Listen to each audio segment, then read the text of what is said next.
Hey guys, thanks for the responses. Along with some pretty crazy theories, a lot of you told me to be careful and confirmed the situation seemed weird to you too. To be honest, I'm just relieved that some share my paranoia, but things have gotten much worse since my last post. I was trying to lay low and wait for the squad car I was promised to show up. Karen still hasn't responded to my texts or calls. Our dog Chester was sleeping in the backyard. The delivery truck was still there, and I was just about to call 911 again and ask what the hell was going on when a police car pulled into the neighborhood. I was relieved and was just about to go outside and talk to the officer when I realized the cop had driven right past the delivery truck without so much as slowing down. Instead, it pulled into the driveway of the house across the street. Nancy, a sweet old widow who I usually cut the grass for on the weekends, lives there. Two officers got out and rang the doorbell, and I could see from my window that Nancy opened the door. Obviously, I couldn't hear whatever was said between her and the officers, but she appeared to look confused. The two policemen abruptly went inside the house, and the door shut quickly behind them. I sat back at my desk, puzzled. It seemed like a strange coincidence that Nancy would have called the police for something when I had as well. Suddenly, I heard a loud scream from outside. I jumped up and dashed to the window. The scream had been abruptly cut off just as soon as it had started. Nancy's door was wide open, and so was the door of the house next to her. A young newlywed couple, the Smiths, had just moved in there the other week, and I hadn't met either of them yet. I was trying to figure out where the screams had come from when Nancy and the two cops exited the Smiths' house. Behind them, Miss Smith walked out as well, leaving the door open behind her. The four of them walked in unison to the neighboring house. What the fuck was happening? I dashed upstairs to get a better view of what the group was doing. Peering through a window, I was able to watch as the group moved from house to house, knocking on each door. Every time the door opened, the entire group would move into the house. Then they would emerge with another neighbor or two in tow. Like a snowball rolling downhill, the group kept getting bigger and bigger. It was almost memorizing. I could only stare in bizarre confusion, unable to comprehend what was going on. Honestly, I had no idea what the hell to do.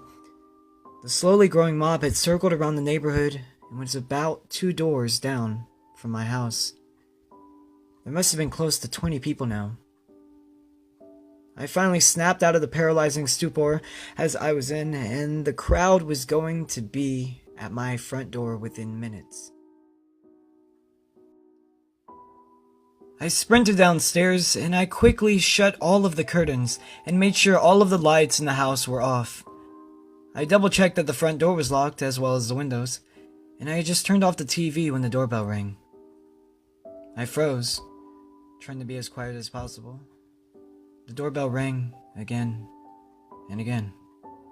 I slowly tipped over to the door and peered through the peephole and saw something that made my heart drop.